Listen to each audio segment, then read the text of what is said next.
Amém, boa noite. Finalmente a congregação chegou, hein? É bom de ver todo mundo aqui hoje à noite. Eu espero que Deus está abençoando a sua vida. Tem provações, não tem? Mas tem questões, não tem? Mas tem soluções? Tem. Nós estamos continuando o nosso estudo de 1 Timóteo. Parece que estamos no Timóteo por muito tempo e de verdade eu esqueci de olhar quando é que começamos o estudo. Tem mais 3 mensagens. Que para terminar, estamos no capítulo 6. Então abre as suas Bíblias. 1 Timóteo, capítulo 6.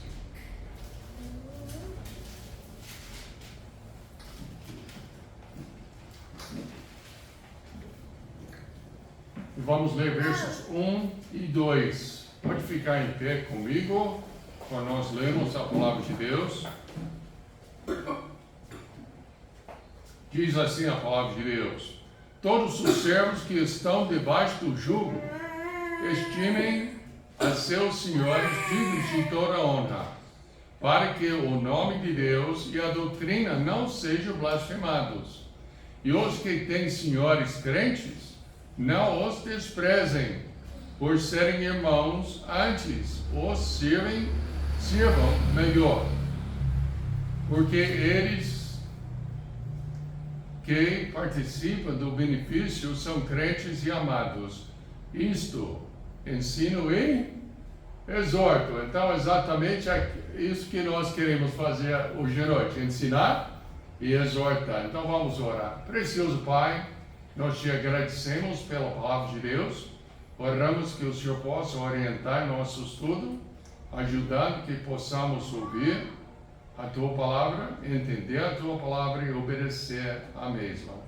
Abençoe, Pai, os que por escolha própria ou por escolha que não é deles, mas uma outra necessidade que não estão aqui, que possam, Pai, serem abençoados também com a palavra de Deus. Em nome de Jesus Cristo eu oro. Amém? Pode sentar-se. Título da mensagem hoje à noite é Riquezas e Piedade. Riquezas e Piedade. No cristianismo, mais especificamente no nosso livro fundamental, que é a Bíblia, tem 2 concepções diferentes de piedade. No Velho Testamento, quando podia ler, vai ver que piedade significa misericórdia. Tem piedade de nós, Senhor. Tem misericórdia de nós. No Novo Testamento, a palavra significa ideias de temor a Deus, de obediência aos seus mandamentos.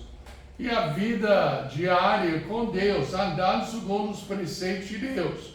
Esse é o princípio do Novo Testamento. A riqueza é uma situação referente à abundância na posse de bens materiais, tais como dinheiro, propriedades móveis e imóveis, carros, sendo, portanto, o contrário à pobreza. Tem muitas pessoas que acham que ser rico é pecado. Não é pecado. Ter amor da riqueza, a Bíblia ensina, aí é pecado. Tem pessoas que acham que ser pobre é uma santidade, uma pessoa piedosa também. Não é? Tem muitos pobres que ficam cobiçando ser rico, sem tudo. Mas ser rico, ter riquezas, não é pecado, nem a falta das mesmas, não é uma prova de piedade. Pode ter um rico escravizado à sua riqueza e o pobre escravizado aos seus desejos de ter riquezas ou aos seus ciúmes dos que têm. E temos muito disso hoje em dia. Mas notamos bem, no verso 1, fala: todos os servos que estão debaixo do jugo estimem a seus senhores dignos de toda honra, para que o nome de Deus e a doutrina não sejam blasfemados. todos os servos. O nome, os servos é duros, escravos. Para o nosso conceito hoje em dia, escravidão é contra a lei, logicamente, e é ruim, não concorda comigo. Mas, quando eu estava estudando e meditando hoje, eu descobri uma situação de ser escravo era um benefício. Pastor Pio, ser escravo? Um benefício? Sim. Abre as suas Bíblias em Josué.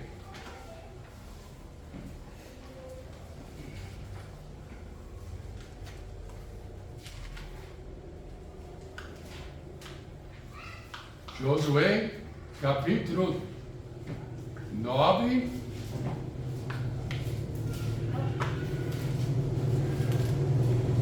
Notamos que a situação dos gibeonitas, nós já sabemos a história, mas deixe-me ler um pouco. Verso 3. E os moradores de Gibeon, ouvindo o que Josué fizera com Jericó e com Ai, usaram de astúcia e foram e se fingiram embaixadores e levando sacos velhos sobre os seus jumentos e odres de vinho velhos e rotos e remendados, e nos seus pés sapatos velhos e remendados e roupas velhas sobre si, e todo o pão que traziam para o caminho era seco e bolorento. E disseram a Josué ao arraial, a Gilgal, e disseram a ele, aos homens de Israel: viemos de uma terra distante, fazei, pois agora acorda conosco. E os homens de Israel responderam aos heveus: porventura habiteis no meio de nós, como pois faremos acordo conosco? Então disseram a Josué: nós somos teus servos. E disseram-lhes Josué: quem sois vós e de onde vindes? E eles responderam: teus servos vieram de uma terra muito distante, por causa do nome do Senhor teu Deus, portanto ouvimos a sua fama em tudo quanto fez no Egito, e tudo quanto fez aos dois reis dos amorreus que estava além do Jordão, e Sion, rei de Hesbon, e a Og, rei de Bassã, que estava em Astarote. Ele vai lendo mais sobre o engano. Ele nota bem, estava mentindo, não estava? Mas nota bem verso 14. Então, os homens de Israel tomaram da provisão deles e não pediram conselho ao Senhor. Esse foi o grande erro de Josué, e os anciões de Israel deveriam perguntar ao Senhor se era verdade ou não, mas não perguntaram. E verso 18: e os filhos de Israel não os feriram, portanto os príncipes da congregação lhes juraram pelo Senhor Deus de Israel. Por isso toda a congregação murmurava contra os príncipes. Então todos os príncipes disseram a toda a congregação: nós juramos-lhes pelo Senhor Deus de Israel, pelo que não lhes podemos tocar. E isto, porém, lhes faremos conservar-lhes a vida, para que não haja grande ira sobre nós, por causa do juramento que já lhes fizemos. Nota bem, quando é que a escravidão é um benefício? Esse povo de Gibeon estava encarando o quê? O que Josué e o povo de Israel fizeram a Jericó, e aí? O que fizeram? Destruiu totalmente. E os gibeonitas falaram: ou vamos morrer, ou vamos cortar lenha, que é melhor. que você acha que seria? Vamos rachar lenha, vamos buscar água, não é? Melhor do que morrer. Eles tornaram escravos, mas foram beneficiados. Até o próximo capítulo, a cidade é sitiada por 5 reis. E Josué era obrigado a ir lá e pelejar a favor deles. Então foi um benefício. Bom, pastor Bill está aprovando a escravidão? Não. Eu estou vendo que a situação poderia ser um benefício, enquanto a gente está olhando como uma coisa ruim. Aqui nós temos uma situação no Novo Testamento. Pessoas aceitando Cristo como seu Salvador, que são escravos. Na lei judaica, eles ficaram escravos, eu acho que foi 7 anos. No final dos 7 anos, eram libertados e tudo. Mas, nessa época, eram escravos. Dizem que lá em Roma, eu escrevi assim, aqui nas anotações, eles tinham muitos escravos, milhões de escravos, 10 milhões, eu acho que foi, alguma coisa assim. Muitos escravos, era uma coisa comum. Você podia ter uma igreja com o presbítero ou pastor que podia ser escravo do seu mestre, mas era pastor da igreja. Já pensou? Porque na igreja não tem diferença entre os que são livres, os que são escravos, os que são gentios, os que são judeus. Todo mundo é igual. É lógico que tem as responsabilidades. Nós temos a responsabilidade de respeitar o pastor. O pastor nem sempre é certo, mas ele sempre é o pastor. E o pastor que é pastor bíblico aceita as correções da palavra de Deus. Aqui nós aceitamos e tudo. Mas mesmo assim tem autoridade dentro da igreja. Mas não tem desprezo entre o que é livre, o que é escravo. O Senhor Jesus Cristo fez isso assim dentro da igreja, para organizar a igreja. O Senhor Jesus Cristo nunca aprovou a escravidão, mas sempre que tem servos, tinha de organizar. Então, servos a serem tomados como característica assim: exorta os servos a que se sujeitam aos seus senhores em tudo agrado, não contradizendo. Pensa, o servo, onde o servo encontra-se? Nós temos servos no serviço, não tem? Cláudio Van, tem supervisores que mandam no irmão? O irmão é servo deles. Tomara que não é tratado como escravo, mas é servo. E nós temos que respeitar. Eu lembro uma vez, uma fábrica onde a gente trabalhava, o meu chefão falou que eu gosto tanto de vocês que são crentes trabalhando aqui. Eu, por quê? Porque vocês trabalham bem, coloca tudo como prioridade, faz o seu serviço bem feito.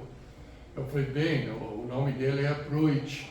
Eu falei, seu Pruitt, tudo bem, eu estou feliz que o senhor está vendo um bom testemunho entre os que trabalham aqui. Mas tem crente malandro também, viu? Então, se encontrar um malandro, não considera toda a gente malandro, não. Ele e eu.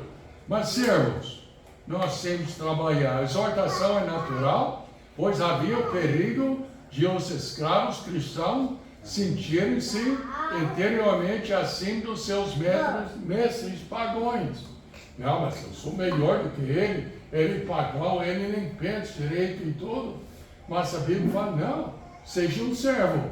Serve ele e mostra como Cristo fez a diferença na sua vida. Eu falei com uma pessoa nessa semana, nunca pensei que essa pessoa era tal. Estávamos conversando e ele já aceitou Cristo como Salvador E deu para saber que ele era uma pessoa realmente transformada e tudo. Foi gostoso conversar com esse irmão. E foi uma coisa interessante, eu descobri no conversar que nos anos passados ele ficou na cadeia 3 anos. Sabe por quê? Porque ele e a família dele vendia drogas, estava viciado. Já viu alguém assim, Tiago? Tem, não tem? Mas a vida, eu falei com ele, mas a sua testemunho, como testemunho do irmão, é um testemunho que mostra como Deus transforma a vida. Deu para ver o gosto do Senhor e o zelo no seu serviço e tudo. Deus transforma. Mas ele era o servo do pecado, agora ele é servo do Senhor, trabalhando para agradar o Senhor. Aos seus senhores, a frase, seus próprios senhores, é o argumento para submissão. Não são para os estranhos, mas seus próprios mestres que eles devem respeitar. Respeitar como? Dando toda a honra. De novo, voltando para 1 Timóteo 6, verso 1. Todos os servos que estão debaixo do jugo estimam os seus senhores dignos de toda honra, para que o nome de Deus e a doutrina não seja blasfemado. Servos, todos nós somos servos. Nós precisamos servos até dentro da igreja local. Não quer dizer que é escravo, que vai ser pisado, açoitado, nada disso. Mas um espírito de servir ao Senhor. Servir ao Senhor na igreja local. Servindo ao Senhor lá na rua, falando com as pessoas sobre Cristo. Servindo ao Senhor, agindo honestamente na cidade. Servindo ao Senhor em toda a área da sua vida. E não é apenas uma sujeição exterior. O escravo obedeceu. Ele não tinha escolha. Se não obedecesse, ele era açoitado. Então, obedeceu, não obedeceu? Mas nós temos de obedecer de dentro para fora, de coração, obedecendo a palavra de Deus. Notamos Efésios capítulo 5, verso 21, que fala assim: sujeitando-vos uns aos outros no temor de Deus. Vós, mulheres, sujeitai-vos aos vossos maridos como ao Senhor. Olha, a sujeição é uma coisa voluntária que vem de dentro. E nota bem, nós gostamos de, os pastores gostam de citar o verso 22, não é? Mas verso 21 fala sujeitando uns aos outros. Todos nós temos de ser submissos. Em que o nome de Deus, pelo qual os cristãos são chamados, não seja blasfemado. Eu achei essa palavra super interessante. Blasfemar significa falar com reprovação, criticar, caluniar, ser maldosamente falado, injuriado, criticado, para que o nome de Deus não sofra essa condenação, não seja blasfemado. Mestres, pagãos, disseram: que tipo de Deus deve ser o seu Deus? O Deus dos cristãos, quando esses são os frutos da sua adoração. Quer dizer, desobediência. Seja obediente. Romanos 2, 24 fala: porque como está escrito, o nome de Deus é blasfemado entre os gentios por causa de vós. A Bíblia é tão explícita, eu poderia citar Tito, capítulo 2, versos 1 a 15. Por causa do tempo eu não vou hoje à noite, mas poderia marcar na sua Bíblia, leia cuidadosamente. Efésios, capítulo 5, novamente, versos 1 a 7, fala, verso 1, sede, pois, imitadores de Deus, como filhos amados. Imitadores de Deus. Como é que imitamos Deus? Nós lemos a palavra de Deus e nós modelamos a nossa vida segundo os princípios aqui. Quer dizer que tornarmos perfeitos como Deus é perfeito? Não. longe de nós. Nós temos nossos defeitos. Agimos às vezes de forma errada. Às vezes pensamos coisas erradas. Até às vezes fazemos as coisas erradas. Nós não somos perfeitos como Deus, mas imitamos o Deus. Queremos dizer o quê? Deus, eu não andei segundo o preceito que o Senhor colocou diante de mim. Eu quero conformar a minha vida aos teus preceitos. Me perdoe, me corrija, me ajuda a corrigir esse defeito na minha vida. Essa é a nossa responsabilidade. A Bíblia fala em Efésios 5, verso 3, fala: mas a prostituição, toda impureza, ou avareza, nem ainda se nomeia entre vós como comeus a santos, nem torpezas, nem pavorices, nem chocarrices, que não convém, mas antes ações de graça. Porque bem sabeis isto, que nenhum devasso, impuro, avarento, o qual é idolatria, tem herança no reino de Deus, de Cristo e de Deus. Ninguém vos engane com palavras vãs, porque por essas coisas vem a ira de Deus sobre os filhos da desobediência. O apóstolo Paulo, depois de afirmar que todos os cristãos devem manter o seu procedimento imitando o próprio Deus, porque são seus filhos amados. A consequência imediata dessa verdade é detalhada nos versos 3 a 5 de Efésios capítulo 5, que eu acabei de ler. Porque essas coisas condenadas passaram a ser trivializadas hoje em dia. O povo ria até ao pecado hoje em dia. O povo desculpa o pecado hoje em dia. O povo passa a mão na desobediência, deixa o erro passar e tudo, porque não quer ofender e tudo. A Bíblia ensina claramente que nós temos de agir de uma outra forma. Até no século passado, a sociedade como um total refletia muito do modo do comportamento sóbrio, respeitoso e sério, recomendado por Deus. Quando eu era criança, era raramente que alguém falou abertamente que alguém foi divorciada. Hoje é uma coisa comum. Até eu li um artigo que falou que até entre os que se dizem ser crentes, mais de 50% dos casamentos acabam em divórcio. Hoje em dia é aceitado. Eu não sabia que meu pai era divorciado até eu tinha 40 anos. Era vergonhoso naquela época. Como o pastor Robson falou uma vez, eu estou fora da minha época, não é, pastor?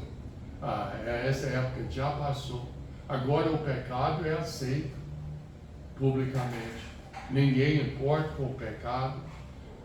Eu falo ninguém, essa é usa a palavra errada. Muitas pessoas, a maioria talvez, não importa com o pecado, desculpa e tudo, fala, não, mas cada pessoa tem o seu jeito. Mas a Bíblia não ensina assim. Você deve se comportar como um filho de Deus. Mas como é o comportamento de um filho de Deus? 1 Timóteo 6 tem muito a dizer sobre o assunto. Só antes que nós entramos no estudo, essa foi a introdução, viu? Só a introdução. Nota na sua Bíblia que o capítulo está dividido. Deixa eu contar aqui. 1, 2, 3 parágrafos. Ela trata primeiro os escravos, depois ele trata sobre os falsos mestres, que vamos tratar na semana que vem. Depois ele trata sobre sendo um bom soldado. E depois ele trata sobre a situação dos ricos. Então trata várias coisas sobre a vida cristã que vamos ver nesses dias. Sendo que já vimos o ensinamento, o primeiro versículo, vamos seguir a narrativa na ordem que o Espírito Santo deu através do seu servo, o apóstolo Paulo.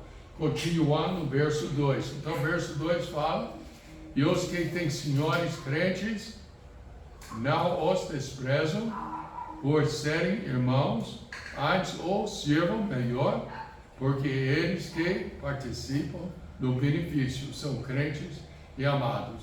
Isso ensina e exorta. Os escravos tinham status igual aos outros na igreja, como Gálatas, capítulo 3, verso 28, fala: nisto não há judeu nem grego, não há servo nem livre, não há macho nem fêmea, porque todos vós sois um em Cristo Jesus. Nós somos iguais. Nós somos iguais. Cada pessoa tem uma responsabilidade diferente, mas somos iguais. Não tem ninguém que é melhor ou pior. Paulo incentivou os escravos cristãos a trabalharem com responsabilidade e dignidade.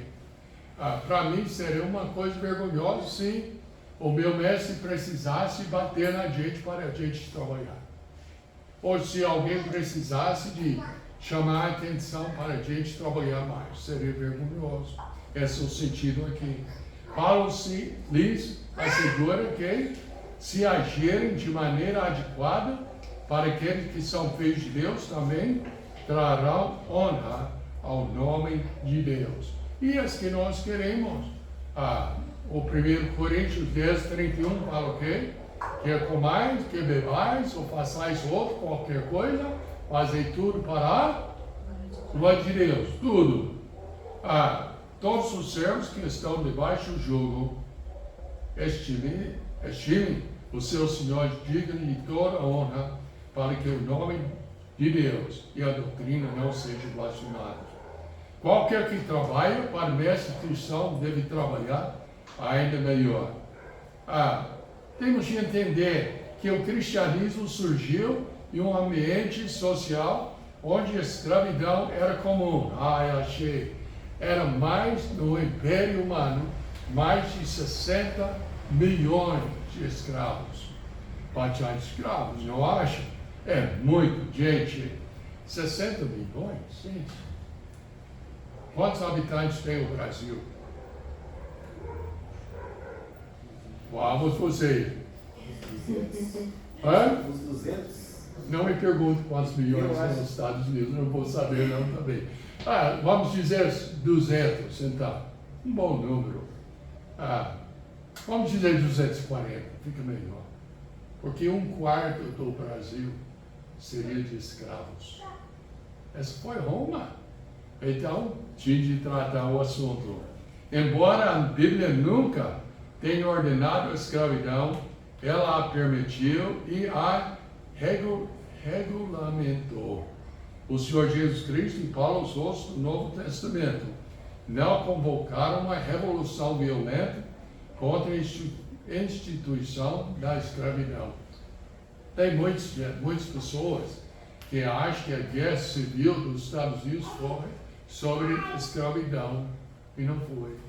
A escravidão fez uma parte, mas foi sobre direitos do Estado, que a Constituição colocou o governo federal para tratar certos assuntos, e outros assuntos eram colocados para o Estado, como Goiás tem o seu próprio estatuto, tem a lei federal, tem a lei estadual, e tudo. Então, foi isso principalmente, mas, vamos dizer,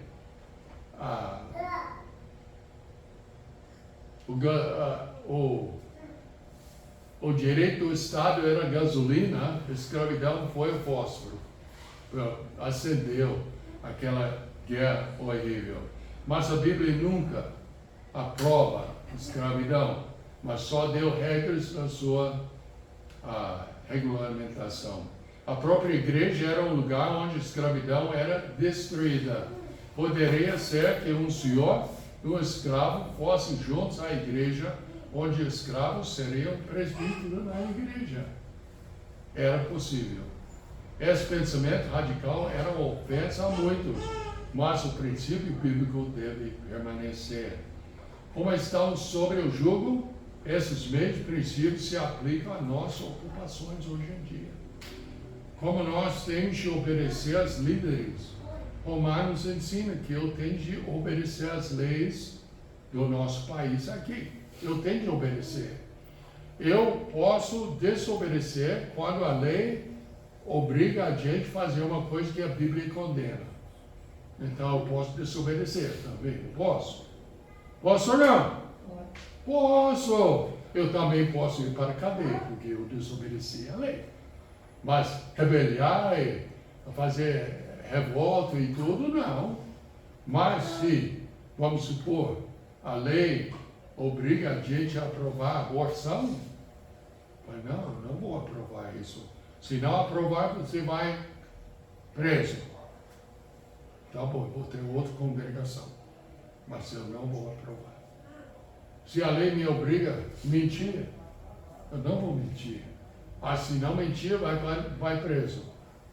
Pode me levar, mas eu não vou mentir. Bom, você fala, pastor Bill, mas isso é fácil para falar agora, porque ninguém está ameaçando o Senhor. Eu confio que o Senhor vai dar poder, se acontecer assim.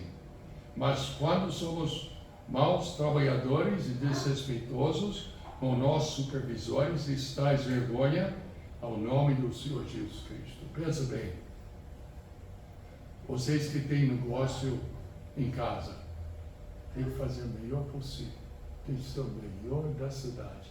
Quem trabalha como numa fábrica ou qualquer coisa, tem que ser o melhor servo, o melhor serviço que qualquer pessoa podia humanamente fazer para a honra e glória do Senhor.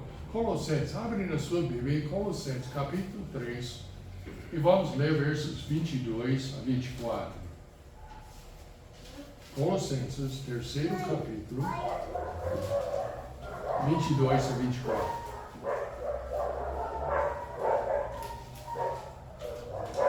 Vós, servos, obedecei em tudo a vossos senhores segundo a carne, não servindo só na aparência como para agradar os homens, mas em simplicidade de coração, temendo a Deus.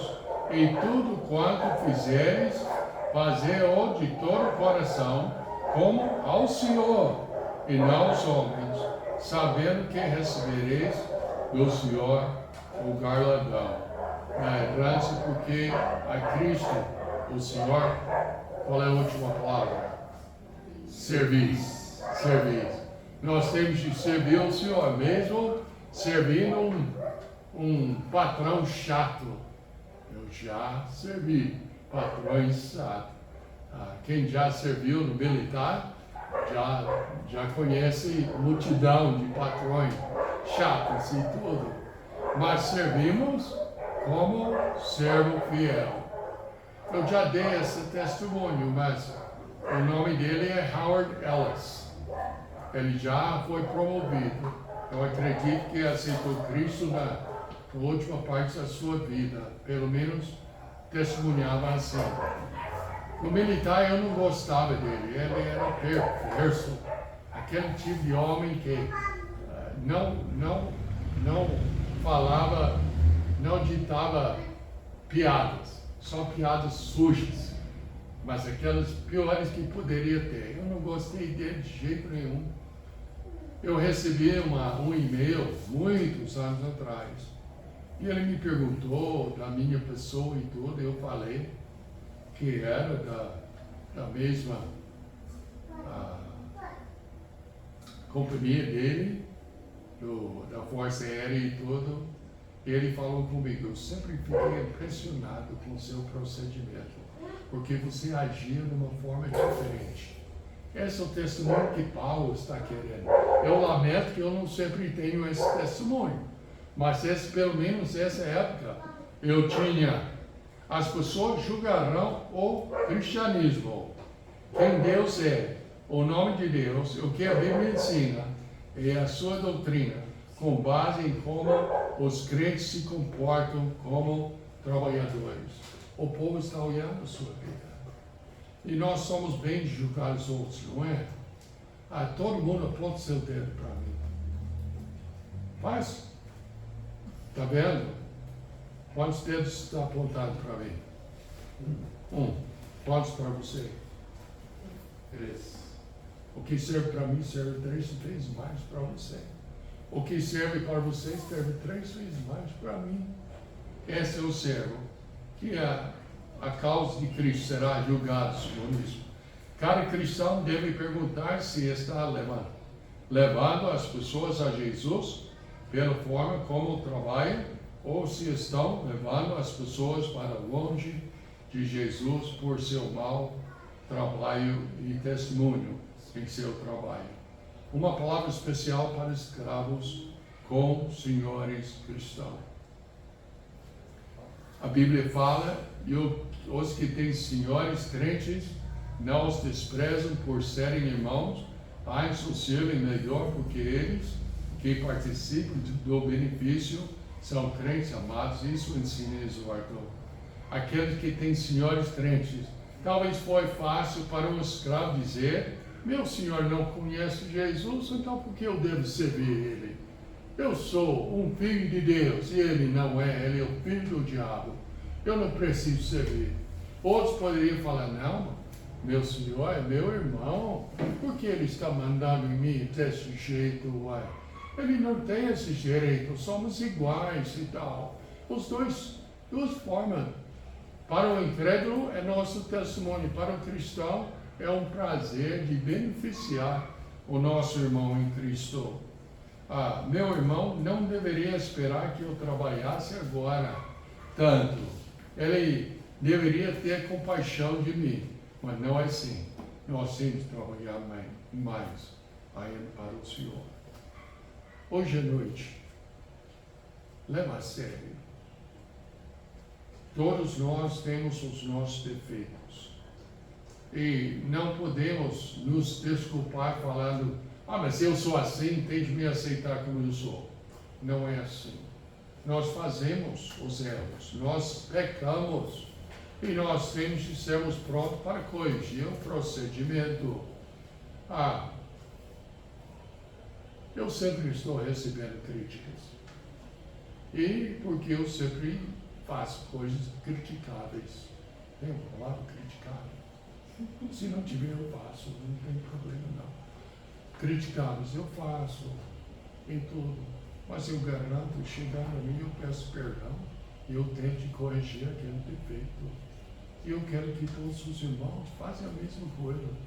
Vamos ser servos, escravos do Senhor Jesus Cristo, honrando a Deus, servindo os que não têm Cristo de bom testemunho, servindo os que têm Cristo de bom testemunho, para que Deus seja glorificado em nossas vidas. Amém? Amém. Olha, precioso Pai, nós te agradecemos pela palavra. Nós oramos, o Pai, que vamos realmente levar em conta e vamos obedecer o que o Senhor nos ensinou hoje à noite. Em nome do Senhor Jesus Cristo. Amém. Lembra, quinta-feira, nosso culto de oração, venha mesmo, para que possamos estudar a palavra de Deus juntos, para que possamos orar juntos. E domingo que vem, lembra que é festa dos aniversariantes, só traz um pet de suco de uva ou refri. Eu notei a última festa nossa, muita gente trouxe refri e todo mundo queria beber suco. Então, você vai beber suco, então traz suco, tá? E tudo, e vamos ter um bom tempo. O Batista sabe comigo, sabe? E vamos ter um bom tempo juntos. E também o despedido do irmão Robson e sua família. Vão para Nobres, Mato Grosso, o capital do fim do mundo. 15.000 habitantes. Então, que Deus abençoe seu ministério. Que Deus abençoe suas vidas essa semana, seu regresso para casa. Eu agradeço a presença de todos. Amém? Amém. Então, boa noite.